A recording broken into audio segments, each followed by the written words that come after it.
1, 2, 3, 4.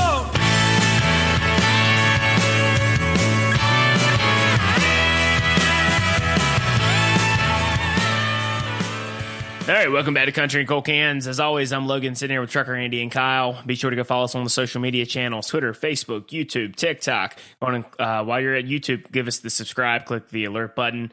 Do the same on Apple Podcasts, Spotify, Podbean, Stitcher, wherever you get your podcasts, and give us 5 stars and a great review. Check out the website, coldcansnetwork.com. We got blog content and a shop with the hats and the koozies. Check that stuff out. Pick yourself a hat and a koozie. And, we'll keep it rolling from there. All right, fellas, we have a new record to talk about. It's, in my opinion, I think one of the better releases I've heard this year in the roots world. A band out of really rural Western, not West Virginia, but Western Virginia, called 49 Winchester. Were either of you really familiar with them at all coming into this record? No. Are they actually from Winchester? No. So they're from, I believe, it's Russell County, Castlewood. but it's Castlewood. It's a small little unincorporated town. I think it's only like a roughly 2,000 people that are from that town. It's in the mountains up there. Yeah. Okay. Cool. It's way Western Virginia. Is it almost like Bristol? Western? Yeah, it's straight north of Bristol. Yep. Cool. Yeah. So I was a little bit more familiar with them than you guys were, because I listened to their previous record, because the reason I had given them a listen to begin with was it came across years ago I saw something in 2018 about them, heard a couple songs, didn't really dive head first into it, but then 2020 they released their record 3 that came out. And they have a song called Raleigh. So naturally, me being a Raleigh resident of 10 years, I clicked on it and listened to it. I did that today. And then, a banger they had on that record was Hayes, Kansas. Fantastic song. If you haven't heard that, check that out. But so I've been a little bit more familiar, I guess, with 49 Winchester as a result of that. So when this came out, I obviously was going to give it a listen, and I really liked it. Andy actually sent it to us in the Cold Cans group chat the other week, Friday, when it released. And I think the overall theme of this record is one of the things I liked about it was it's kind of a record of dichotomies in some ways, because whether it's in between certain songs of like Man's Best Friend is almost a dichotomy of like the classic country idea of Saturday night and Sunday morning, Jesus and Jim Beam kind of situation. But then also across other songs, they have the dichotomy of like between being on the road and wanting to be a touring band in a 15-passenger van with All I Need. And then on the flip side, you have Russell County Line, where it's, you may be out on the road, but you are missing home, missing your loved ones. So, I mean, there's a dichotomy there. And then also with song like Second Chance, there's a dichotomy of realizing how pitiful you are and ready to be moved on, but yet at the same time, you've been hung up on someone. But at the same time, you're ready to be moved on at the same time. So, I mean, it's like I said, I think in a lot of ways, the theme of this record has been like kind of, there's a lot of dichotomies here. Sound wise, I love these guys' sound. I do. I mean, it's really a perfect marriage of like gritty roots rock with some honky tonk and then a little bit of blues added in for good measure. The part that I wanted to kind of see what you guys thought about this, but Isaac Gibson, the lead singer, love his voice. It's similar to people like Chris Stapleton with the soulfulness that he has. And when he really unleashes, I mean, dude, he can hit an extra gear that a lot of vocalists can only dream of. But I think that he has a very unique and very ear-grabbing and soulful voice that really I'm drawn to sometimes, especially in this type of genre that they exist in, or I guess lack thereof genre, because, I mean, they are kind of a mismatch of 2 or 3 types of music that I like, but that's generally like coming into this record, what I knew about them. I think this record's a little bit more, leans more into the rock and roll side of them than their previous releases have, but I was a big fan of this. So when you guys, having come into this record as the first time you're really listening to them in depth, I mean, what were your thoughts on the new 49 Winchester release? My first thought was this guy Fortune favors like the bold. The first 2 songs I heard were Damn Darling and Annabelle, which are the 2 I think he sounds the most like Don Henley. And to an extent, sound wise, I mean, it is a little similar to Eagles in the rocky country world. Yeah, I mean, they had the harmonies on Annabelle, the opening track.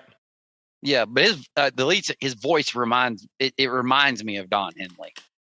But more soulful in my mind. Yeah, it's not the same. It just reminds me of Don Henley. I get what you're saying. To me, this album, Take You Back to Math Class, it looks like a sine wave. Do you remember that? The sine, cosine, and tangent? The album, Annabelle. Nerd. I like the song Annabelle. I just hate like the Loser. first 15 seconds of it. Whatever that thing they were trying to do with the first 15 seconds. So the harmonies at the beginning, yeah. But then it gets in, like, I wasn't a big fan of that part the first time I heard it. Yeah, I was but once the music kicked in, I was like, I fuck with this. I like this. Yeah. So, it starts, and then when you get 2, 3, 4, and 5, that's the meat of the album, in my opinion. Goes up, and then when you get, Damn Darling, all that kind of dips down, and then it just kind of comes back up at the end, in my opinion. But in Man's Best Friend, I like how it just randomly throws guitar in at the end of the song. No, yeah, it is. Is it Man's Best Friend? I remember. No, I think you may be talking about Russell County Line, because the first three quarters of that song was kind of more stripped back, and then is like heading into that last chorus, it really kind of kicks in with the electric guitar. Yeah, I was a big fan of that. Yeah, you're right. If it is Russell County Line. So, and like I said, man, this dude's got some deep pipes, and he can belt them out, which I was really impressed with that. Yeah, I've known this about Isaac Gibson since I saw the song Raleigh and I clicked on it. Duke can sing. I love his voice. I'm drawn to voices like this. What I like too, though, is that he doesn't do it in every song. It feels like Chris Stapleton does, and that's not a knock on Chris Stapleton. He has a generational voice, but I feel like he overdoes it sometimes. Yeah. Whereas like Isaac Gibson picks and chooses his moments, and I think it carries more of a punch for the fact that he does that. It's like, think about Carrie Underwood too. Like, Chick can sing, but she doesn't have to scream in every song, it feels like. Just because you can doesn't mean you should. Whereas I think that because he doesn't go full on Chris Stapleton, with going way up in the register every single time, it carries more weight when he does it. Yeah, I agree with that. Absence makes the heart grow fonder. He still kills it though, even when he's not hitting the high notes. I got to look up this. It's from Fortune Favors the Bold. There was a line I had in my head that I've known it all day until, dang it, now I can't find it. But hold on, give me a second. I'm going to find this. I've had this in my head the entire day. It's the way he says this line that I am working on Googling currently, because I can't. I have literally had this in my head for the last hours. And you didn't pull up the lyrics before? I literally have half the album pulled up, but except for this song, because it was in my head the whole day. Well, I mean, it's like, I think what you're trying to get at is sometimes come back to me in 2 minutes. Sometimes it isn't just belting out lyrics like Chris Stapleton. Sometimes it's just regular lines that you have slight variations in your voice that are just as difficult. But it's not even just the difficulty of being able to sing it. It's just the emotional impact, because there are some artists that they can deliver a line in a very emotional, authentic way. Yeah, I mean, it carries just as much of a punch as someone who is the most technically gifted vocalist out there, and they can just go on these crazy vocal runs. But at the same time, I think the emotional gusto that they deliver certain lines that works in cohesion with the production on some of these songs that I think that's another thing 49 Winchester does well, is he doesn't have to be, to your point, Kyle, going all up every single song on those vocal runs just because he can, to be able to carry weight with what he's trying to say and be able to kind of give you a gut punch and and get you in your feels. Andy, are you talking about the part it's like a minute in where he just says where he steps it up and he's like, you're just still young enough and dumb enough to grow up fast? Actually, I love that. Exactly. I love that line. It's the way he sings that. It's so damn catchy. Yeah, he's like really still young enough, dumb enough to grow up fast. Yeah, It's the way he says it though. Like it's like fast. It's slick the way he says it. And he's like that. He goes, "That's slick." I haven't heard that word in a long time. Slick. That's slick. It's got some moose in it, don't it? Some hair gel. Yeah, Hard song to Google. Like I said, man, this album it goes up and down, up and down. It might, Yeah, because I don't know about your thoughts. Just in the quality of song. I agree with you on there's that. a couple that I think are filler. I think this is a really, really, really good record. But even with the best records, it slaps straight through. Yeah, but even with the best records, there's a couple songs on almost everybody I ever listened to. I hate when people say every single song on here is amazing. Very few artists that I listen to do I say that that's actually true. It's probably I can think of like 3 records that I just don't skip a song. Dixie Chicks has one of those albums. They did late 90s.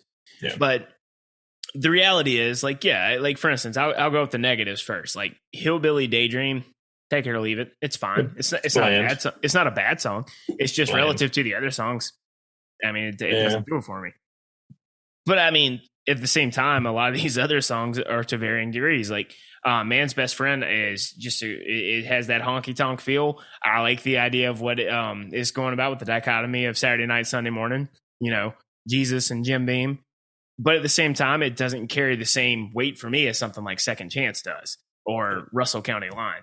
I tend to gravitate towards those songs a little more than I do some of the others, but it's still a really good song. And I do think that I wanted to point out that I thought that Last Call being the last song was kind of funny. I like that in the sequencing of the record.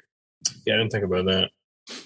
I was hoping when that showed up that was going to be the last one on the album for that reason. Yeah, that's pretty. Do you think Man's Best Friend is them kind of poking fun at themselves, or like a kind of a parody song, or do you think it's more genuine than that?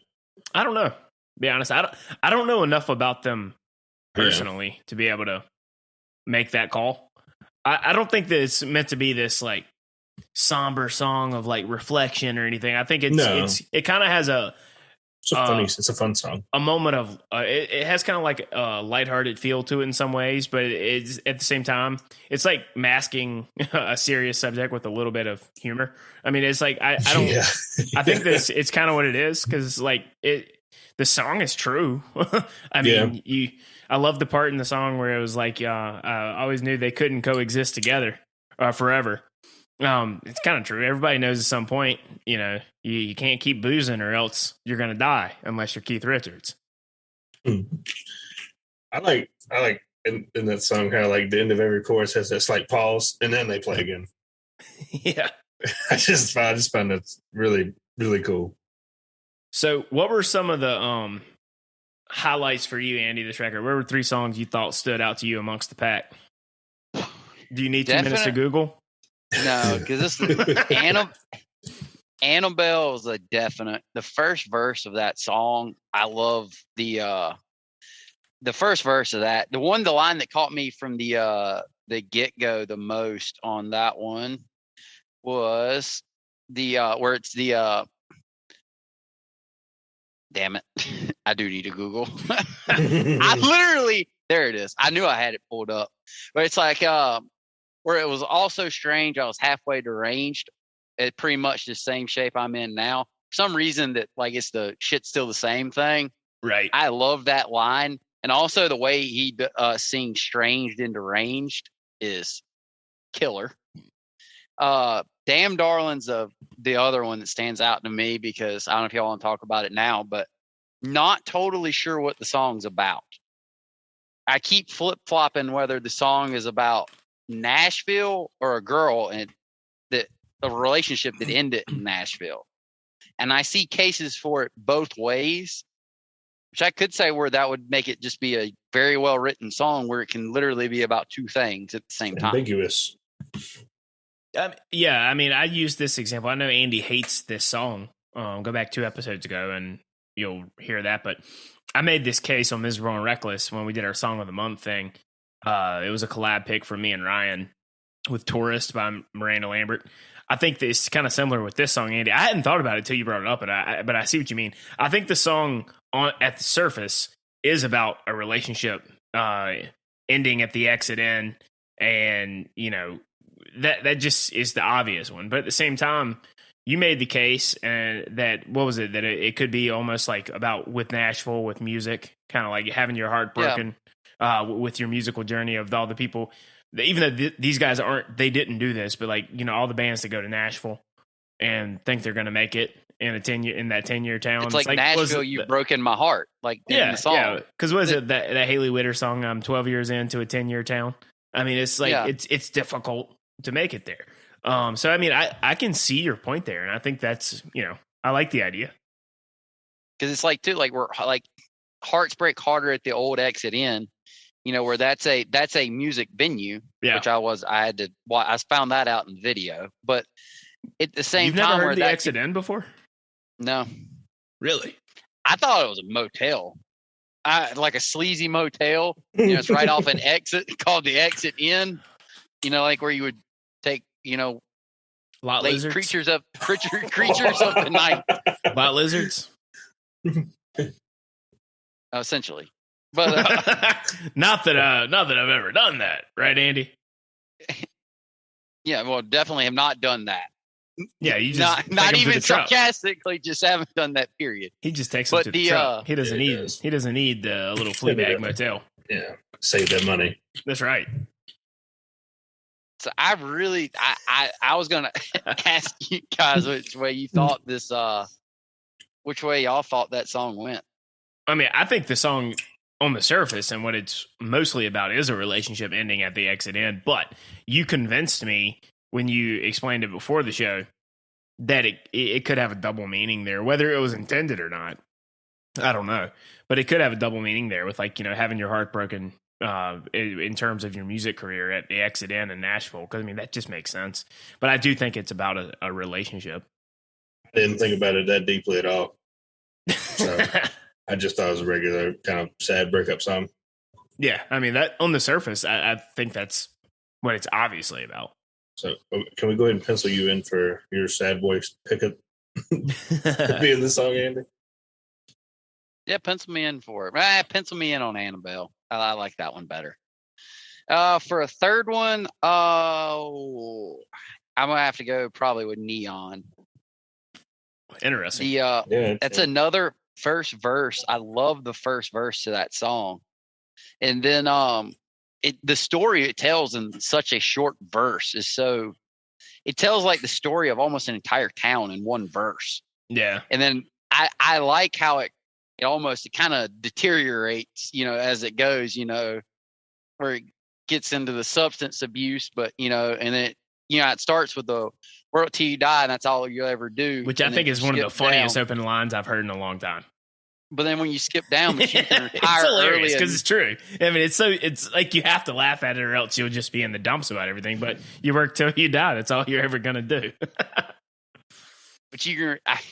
But like how it gets into the substance abuse issue down towards the bottom, you retire early enough if you have enough fun. Then the question apparently I thought, but retiring means dying, right? Yeah, well, that depends on how you define a 6x3 box made of pine. Oh gosh, which I had questions about because a lot of people are not going to fit in a 6x3 box. This is when you Google it, you get cardboard boxes from Amazon. When I Googled that, not a single coffin came up, and that's what I thought. What did you Google? What did you Google? 6x3 box. Why didn't you? Did you the line? Why didn't you include pine? Why didn't you include pine? Well, because it shouldn't matter. They don't make that's not being thorough. You're being intellectually dishonest by using that as a data point when you didn't include the context of pine. Yeah, that's like omitting the biggest point.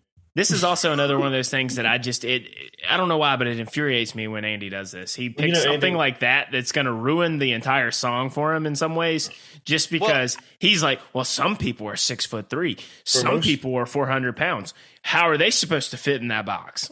Well, but I needed confirmation though that meant that retiring early meant death. I needed a confirmation of it. See, if you even add in pine, not a single coffin comes up on Google. So. Well, it's the context clues of 6'3" box made of pine. I mean, that's a coffin. And then you get into the second verse that you were talking about, And you were talking about like the substance abuse and everything. It was, or was it the second verse or the first verse? But it was like, you have too much First fun, verse. you can retire early. I mean, I think that's pretty clear from the context of what the song's about. That you have too much fun putting stuff up your nose and everything, and getting into worse stuff than that. Then you can retire early because you'll fucking die. And then this brought to my question here in the chorus for this song is that it's like the older I get, Lord, the more I see I'll never be alone. Long as the neon stays on, I'll always got a place to call home. Yeah, the bar. Yeah, but if you have too much fun, you'll die. And you get hints of substance abuse at the beginning. But there's a big difference. There's a big difference in having fun with black tar heroin and having a whiskey neat at the bar. Big difference. He didn't say black tar heroin. I was using hyperbole to make a point. Well, he was talking about blow, or you snort meth. That's beside the point. But I'm not an expert. Well, I mean, there's also a big difference in being coked out all the time and also just drinking at the bar under the neon lights. I mean, there's a difference there. To an aspect, it brought me back to a little bit on what you're talking about, the dichotomy in it of like that his only friend can also kill him. Oh yeah. So that was a interesting record of dichotomies. That's what it thought, because it's kind of what it describes. And then it's like your only friend, but like if you lean too much on your only friend, that your friend will also kill you in that aspect. Yeah. I think that's a good point. I think it's a really good point. That there was kind of a fairly deep and somewhat dark song in a sense. Yeah. It's a dark song. So that's substance abuse and dying. Yeah. Have too much fun up your nose, you'll die. Yeah. That was interesting. I wouldn't have picked that one. Yeah, that was not. I liked the song, but that wasn't one that grabbed me. So that's not one that I'm glad Andy dove into that one, because that's not one that I would have gravitated towards for me to really dive into it and try to analyze it. Yeah, it just catches me, like the first verse especially. It just says so much in such a short period of time. Yeah. It paints the story of, well, a lot of small towns. It's a lot of people are from places like that. And it just, I don't know, it just amazes me that you could paint such a word picture so vastly in such a short amount of words. Yeah. Yeah. I'm with you on that. If I keep talking, it's just going to go downhill from there. That's as good as I got. All right, Kyle, it ain't getting better. All right, on that note, Kyle, what are your highlights from the record? Well, it's just like a baseball lineup. They go 2, 3, 4. Heart of the album, heart of the lineup. Man's best friend. We already really hit on that. And you already kind of hinted at Russell County line, but all I need is a fun song. They're talking about packing 9 deep and like a pack of sardines. Yeah, and only one of them snore. The rest only one of them snores. And that kind of, this is going back to Man's Best Friend. No, it is. All I need, were one of them doesn't shit in the floor.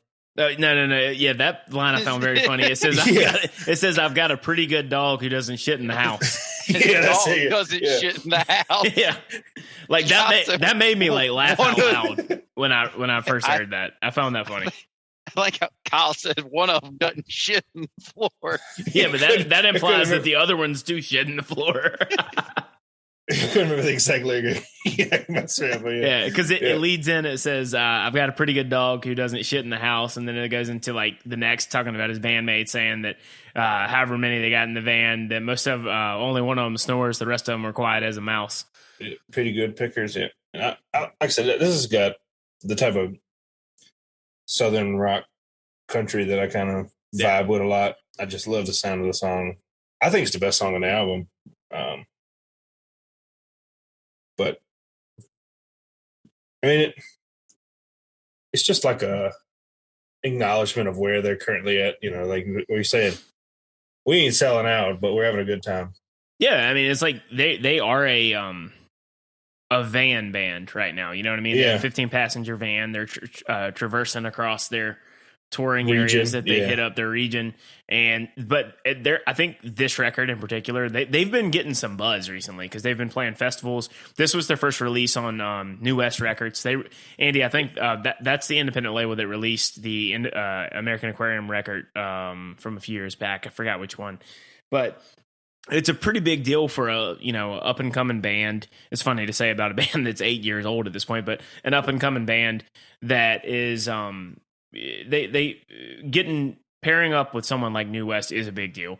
They've been getting some buzz coming into this record, and I think this record is their best record they've released so far. And I think it's going to be poised for them to be kind of a watershed moment where more people are going to start paying attention. And So, we've overnight seen how success in just over in 10 years. yeah, and we've seen how you don't have to have radio play to be successful. I mean, I'm using the extremes here, but take Sturgill and Tyler Childers and all those guys. Like, they don't get played on the radio, but they're killing it right now and like playing arenas and stuff like that. So, could we see 49 Winchester on the same path? Maybe. But this is going to be a record that I think pushes them to get more exposure. And yeah, Kyle, I hope so. You were talking about the sequencing on the record with 3 and 4, as you said, the heart of your order. Russell County Line and All I Need were what we referenced as being like the dichotomy of loving, the road life, being a road dog, and then but also missing the loved ones at home. Those are back to back. I wonder if that was intentional. For like the sequence, because these records are typically sequenced in a particular order on purpose. Yeah, I could see that. Yeah, like that you say that. Yeah, I 100% believe they were made that way. Yeah. So yeah. That brings it up when we do these record reviews. It always makes me it interests me to see what you guys pick because we don't usually pick the same songs. I think I've picked one that's the same as Andy, one that's the same as Kyle, but that's it for me. Do the one that Kyle and I have a crossover on because I'm going in order of their position on the record sequence. But Russell County Line, love that song. Mm-hmm. Like I said, I really kind of relate more to the songs about having a sense of place, a sense of home, your loved ones being around than I do the songs sometimes about being a road dog because I'm not really a road dog. But I do love my hometown. I love the city that I live in now. The people that you like being around, your friends, your family. Songs like that hit me, and I think Russell County Line, I think it was the lead single to this record. I've liked that one since the first time I heard it. Fantastic song. The second one for me, this is my crossover with Andy, was Damn Darling. I think that it showcases his vocals in the chorus really, really well. Also, I think it paints a pretty good picture of the story of the song. Starting with just the setting around Christmas time, 1995, getting your heart broken in Nashville, and then it references a pretty famous music venue in Nashville with the Exit In. All around, just a good song. Big fan of that. And then gets to my third pick, which I think is, my opinion, my favorite song on the record, and I think is probably the best song on the record. That's Second Chance. Second Chance in and of itself, I think in some ways, like we were talking about this record being a record of dichotomies. I think that in a lot of ways, this song in and of itself is kind of a dichotomy because just from the opening line, well, I'm tattered and torn, a little bit worn, but I ain't hardly broken in two. It's a pitiful thing, the way I still cling to the memories I still have of you. I've tried and tried and tried to forget it. I drank myself plumb into the grave. I mean, he's kind of like he says, tattered and torn and worn, but he's not broken. He wishes things could work out and is ready to move on, but he hasn't yet. And that's where he gets into the chorus where it says, just let me go, get your hooks out from under my skin. Just let me know a second chance ain't coming again. He knows it's not going to work out. Part of him wishes it would, but he's mentally at the point where he's ready to move on. He just hasn't yet. I think this is by far my favorite song on the record. And again, like, his vocals on the chorus was out of the park good. Love it. So Second Chance was my other pick for my highlight. Oh, said.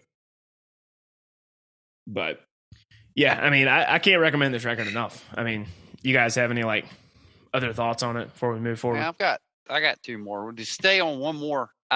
There's possible third idea on Damn Darling. I wonder if it's about something specific because the night before Christmas 1995 is a very specific day. It's December 24th, 1995. I wonder if that's I doubt this guy's old. I'm pretty sure this guy's not almost, what would that be, 60 years old? So I wouldn't say that'd be a personal date for him in Nashville, but I wonder. It could be wonder if just it's that about somebody 1990. else. It could be 1995 just rhymed with Shattered Your Pride. Yeah.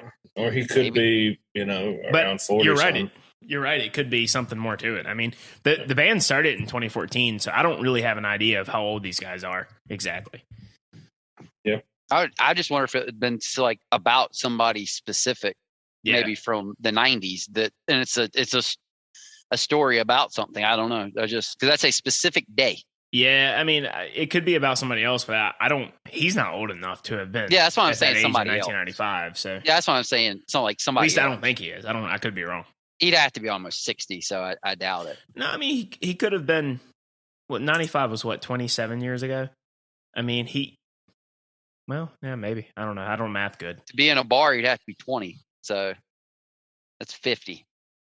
Yeah, I mean he would probably have to be 21 if we're going by the Well, legal aspect. I was rounding. Yeah, I mean you're not wrong. And then the other point I was going to bring up on was Last Call. One, fire for it being the last song on the album. But I like how if you skip aside from just one line in the song, it sounds like a careless, happy-go-lucky drinking song, except for the one line where it says, I need to keep soaking all the deep, dark recesses of my mind, which kind of brings it back to this is not exactly a super fun drinking song, even though it seems to be. Yeah. I do have one thing to point out before we move forward. I knew that Andy was not going to stick to the structure that he and I agreed upon on how to review these records when it says we only pick 3 songs, because Andy has a tendency, because we've had a couple of our people that have listened to it that we know personally, they'd be like, when Andy says a highlight to a record, he picks over half the record. That was 3 songs and 1 line. No, I mean, that's only 35% of the album. Just busting your chops a little bit, but I love how we had our 3 songs and Andy's like, and one more thing. It was just 1 line. No, but I do agree with you, good line, and I also did as well find that Last Call being the last song, found that pretty humorous. I thought that was cool. But yeah, I recommend the record. Definitely check it out. 49 Winchester, Fortune Favors the Bold.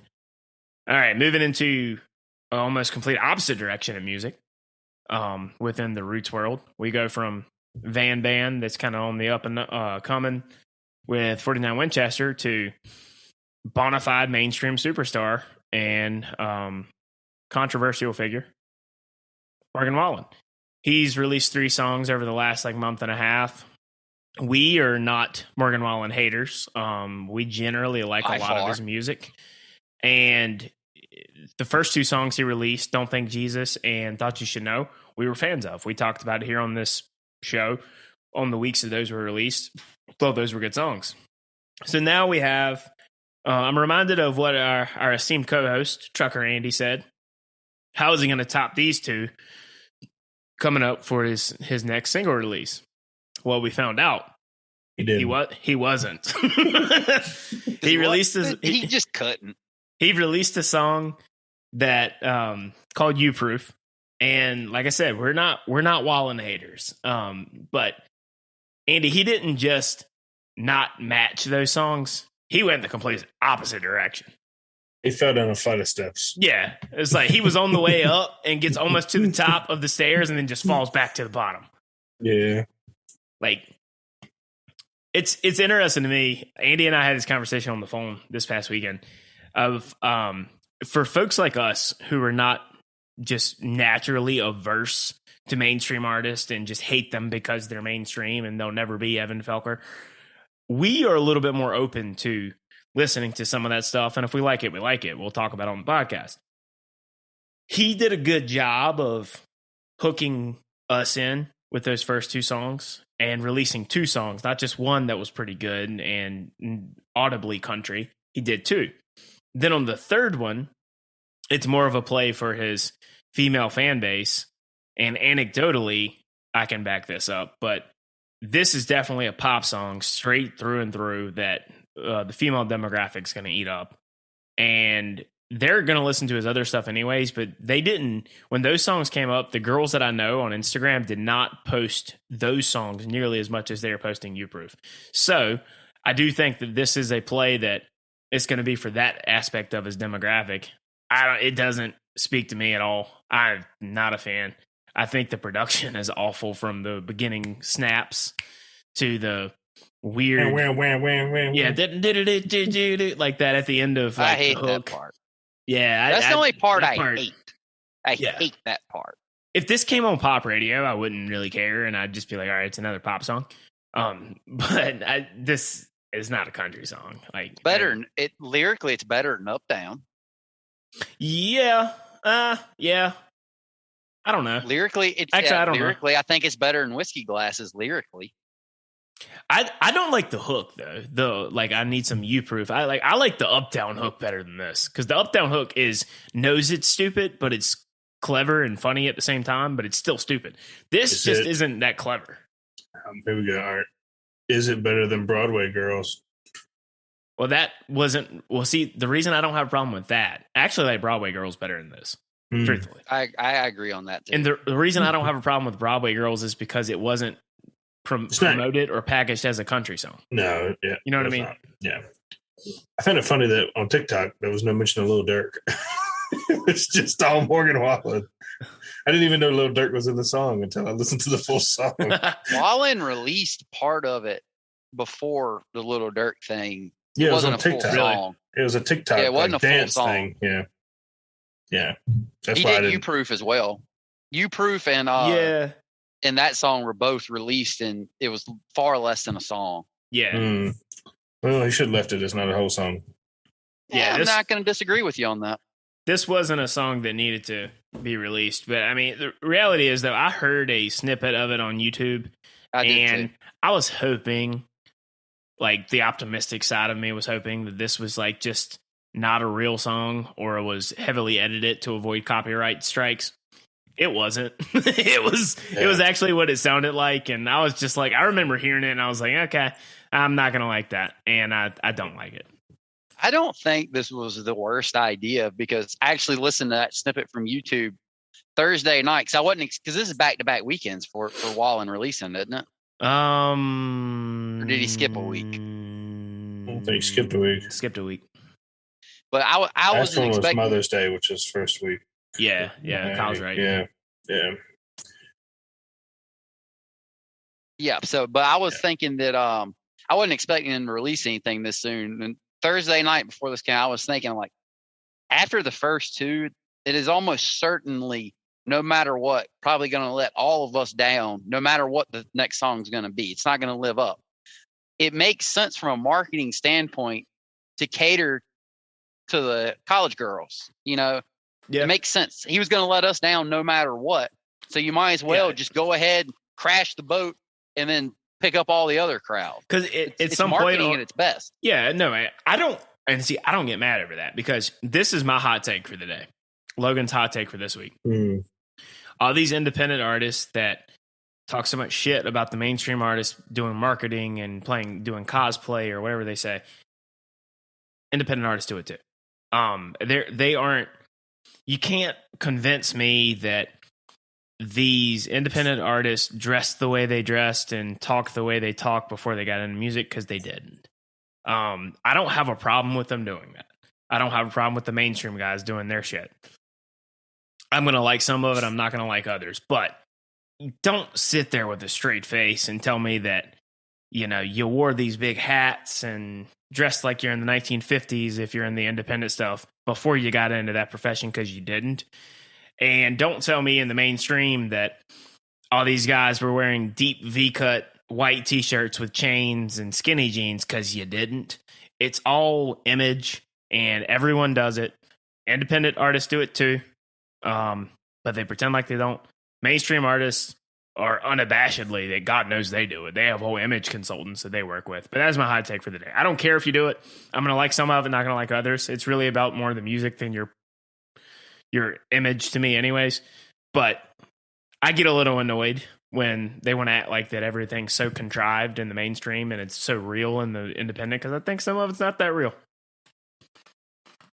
There's fake Yeah. people everywhere. But like I said, I don't care though. Like if you want to dress a certain way, do it. But let's not pretend like you've done that your whole life. That would be like if I started wearing rhinestone suits every day and said, "This is who I am and this is how I've always been." There's obvious proof that I didn't always do that. I mean, come on. Like I don't care. No, we can do go it if back. you want to. We I got don't give a pictures shit. of Logan wearing rhinestone suits when he was 5. Yeah, that's right. He had that one photo of somebody doing that. See, I told you. Yeah. But I mean, there's a long history in country music of people, essentially dressing a certain way to fit an image, even back in like the very early days of like it being a big genre. So I don't have a problem with it. I think I get a little annoyed with, "You're so fake, man." Like everybody kind of is playing up an image to an extent. But Yeah. I don't. When you look at the way these people dress to the extremes, they dress like that in high school. Clearly, we're going to get beat up. If you wore a 10-gallon hat to high school, I don't care if you grew up in Redneck City, people are going to make fun of you. Yeah. I mean, and because we grew up in a pretty hick town and no one wore 10-gallon hats to school. So, I mean, there's an artist. I'm not going to say his name because I'm not trying to put him on blast because I don't know him. I like some of his music, but you guys wouldn't know him. But he goes on Twitter all the time and just like blasts Texas Red Dirt and blasts mainstream stuff and everything. But he dresses like he's Fonzie from Happy Days. I don't care that he does. If he wants to do like that, feel free, man. But it's like, I don't believe he always dressed like that. That's my thing. Like, definitely get beat up in high school dressing. Yeah, like that. Seriously. Like, I like a lot of his music, so I don't really give a shit. For at the end of the day, if I like your music, I'm gonna roll with it, bro. Like, don't really care. I mean, then like we like independent country, Andy, and we like a lot of the stuff with people who dress very differently than me and you. But I'm a lot more of the barstool hat backwards crushing Bush Light crowd than I am big hats and pearl snaps. You know what I mean? Like it's just, but I still like the music. At the end of the day, it doesn't matter what somebody dresses like. Yeah, we're here to listen to them, not look at them. Yeah, exactly. Unless you're a hot chick, then we'll do both. Yeah. So retweet, cosign. Yeah, retweet. But yeah, Morgan Wallen's new song "Disappointment." Don't like it. Not that good. Retweet. First two ones he put out for this record, bangers. I like how we did keep it in the same region. These two bands, they're probably not like an hour apart. Yeah, he's from East Tennessee, and they're from Western Virginia. Wallen's from East Tennessee, and yeah, they're almost touching tips. Tip to tip, tip to tip. Saucy. All right. Yeah, y'all have any more thoughts on the new Wallen song? No, I do not. All right. Well, make sure to go follow us on all social media once again, Twitter, Facebook, Instagram, TikTok. Go on over to the YouTube page, Cold Cans Network. Give us a subscribe and hit the alert bell for new content there. And then check out the website, coldcansnetwork.com. Check out the blog content. Check out the shop. We got hats. We got koozies. And then it does help us in the algorithm when you subscribe. So please subscribe to the podcast. Give us 5 stars, a great review. If you're not going to, take your fingers off the fucking keyboard and don't do it. But if you're going to give us 5 stars, click the rating button. For this episode of Cold Cans, I'm Logan, sitting here with Trucker Andy and Kyle. And make sure you go listen to Fortune Favors the Bold by 49 Winchester. Take care.